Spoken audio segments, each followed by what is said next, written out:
जय श्री राधे। पूज्य श्री सद्गुरुदेव भगवान के चरणों में प्रणाम। पंडित पूज्य श्री गया प्रसाद जी महाराज के सदुपदेश। पूज्य श्री महाराज जी कहते हैं, श्री गुरु भक्ति, त्याग में जीवन, नियम पालन में दृढ़ता, संयम सदाचार पालन, गुरुजन सेवा, अखंड ब्रह्मचर्य, एकांतवास, ये सब भजन में सहायक हैं। साधक इनको बढ़ातो ही रहे। भजन करवे को विचार ही भजन को बढ़ातो रहे हैं। भजन करवे में रुचि बढ़े या बात की इच्छा होए तो अन्य समस्त कार्य शिथिल कर तो जाए, चाहे वे कार्य कितने ही शुभ क्यों न प्रतीत होते हों। यदि निष्ठा के साथ भजन होने लगे तो भजन में रुचि स्वतः ही उत्पन्न होती है। भजन करके केवल भजन ही मांगे, पूर्ण प्रतिज्ञा करें कि सब प्रपंच से बच के अब अपने जीवन को केवल भजन में ही व्यतीत करूँगा। नियमित भजन होने से चित्त में अत्यंत प्रसन्नता हुई है।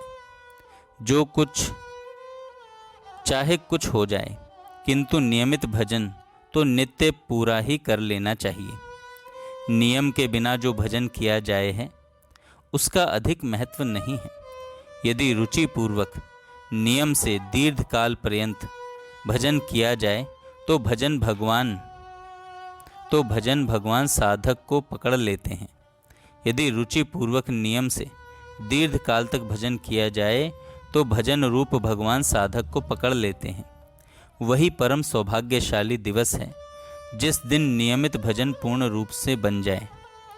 सब कामनाओं का त्याग करके एक ही कामना बनाएं, मैं अधिक से अधिक भजन ही करूं। यदि कृपा करके स्वयं श्री भगवान वरदान दें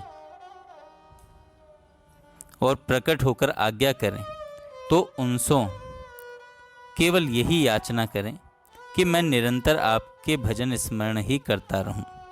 यही वरदान दे जाओ। नित्य सायंकाल में शयन से पूर्व यह विचार कर लेना कि आज भजन में कैसी रुचि रही।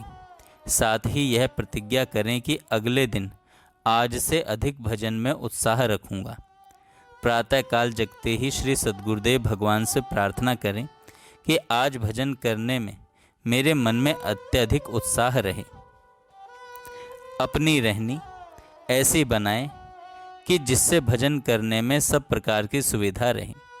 भजन में शिथिलता होना पाप का परिणाम है।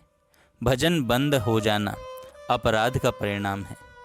पुण्य के फलस्वरूप भजन में रुचि बढ़े है एवं रस की उत्पत्ति होने लगती है।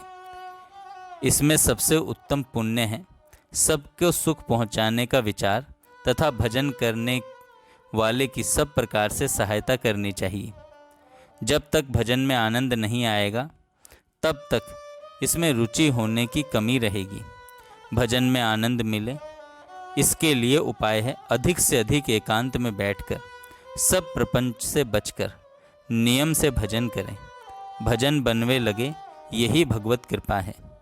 भजन करने के समय आलस्य का आक्रमण न होने पावे या के ताई चाहे जो युक्ति सोचनी पड़े।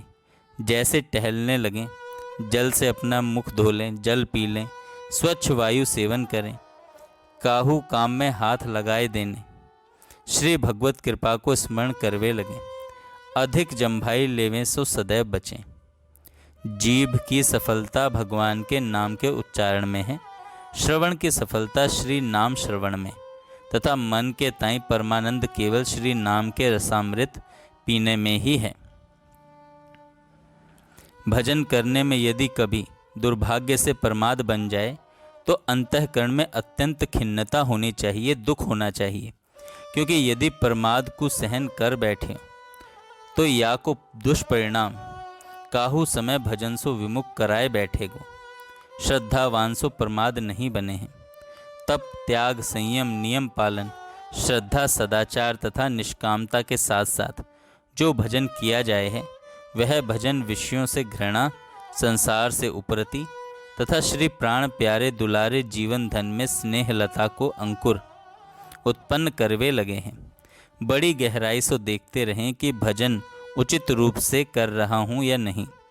अपने समस्त उत्साह को, अपनी समस्त रुचि को तथा अपनी समस्त तत्परता को शीघ्र अतिशीघ्र लगा दें केवल भजन करने में। एकांत में बैठ के घुटने टेक के अंतःकरण की सारी शक्ति लगा के भजन सो केवल यही मांगे कि भर पेट भजन कर लूं। इतना अभ्यास बढ़ाएं कि निद्रा अवस्था में भी भजन होता रहे। पूर्ण उत्साह, पूर्ण लगन, पूर्ण रुचि के साथ अधिक भजन करने पर ऐसा होना संभव है जाए है कि नींद की अवस्था में भी भजन होता ही रहे। भजन करना ही सबसे बड़ा कार्य है। जा काम के ताई आए हो, जिस काम के लिए आए हो वह पहले पूरा कर लें। सौभाग्य एक केवल भजन ही सुहाए है। सौभाग्य कि केवल एक भजन ही सुहाए है। साधक के दो ही कर्तव्य हैं, एक तो अधिक से अधिक भजन करना, दूसरा भजन में सहायक नियमन को दृढ़ता से पालन करना। जब स्वतः ही उत्कट उत्साह उपजेगी, ठीक ठीक भजन तो तभी बनेगा। कोटि जन्म के सुकृत का फल जब आता है तब ही भजन करने में पूरा उत्साह होता है। प्राणी को सब कुछ मिल सकता है, किंतु दुर्लभ एवं अलभ्य है भजन करने के लिए पूरा समय मिलना। वही यथार्थ में भाग्यशाली है जो आज भजन करने के लिए पूरा समय निकाल रहा है या उसका इस्तेमाल कर रहा है।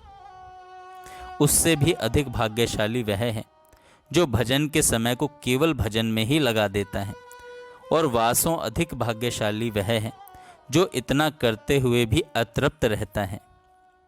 सबसे अधिक भाग्यवान वही है, हाँ केवल वही है, जिसके अंतःकरण में भजन करने के अतिरिक्त अन्य कोई अभिलाषा का अंश ही नहीं रह गया हो, अंश ही नहीं रह गया हो।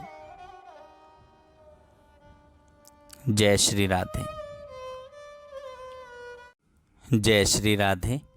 पूज्य श्री सद्गुरुदेव भगवान।